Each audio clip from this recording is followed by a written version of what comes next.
రేవంత్ రెడ్డిది ఈగంతా కూడా కాదు.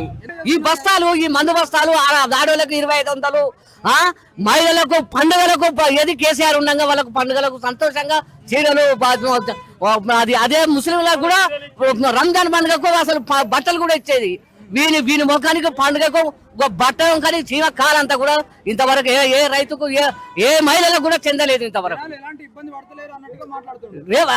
అసలు 10 మండలానికి రమ్మను మహిళల లేకపోతే రైతులు ఎక్కడ ఏది అసలు వాళ్ళ బతుకన్నది మొత్తం చెప్తారు.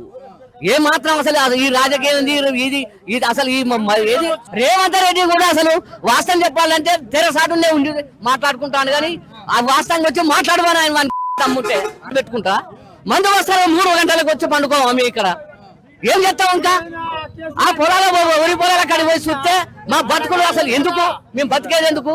రైతు అన్నదాత అంటాడు, అన్నదాత ఏముందని అసలు ఆడ పోయి ఏడ్చుకుంటూ కూర్చోవాలి చెప్తాంది. అటో ఇటో పెట్టుకుని నాటు చేసుకుంటే వాటికి 3 గంటలకు వచ్చి మళ్ళీ సాయంత్రం 6 గంటలకు ఇంటికి పోవాలి చెప్తాంది.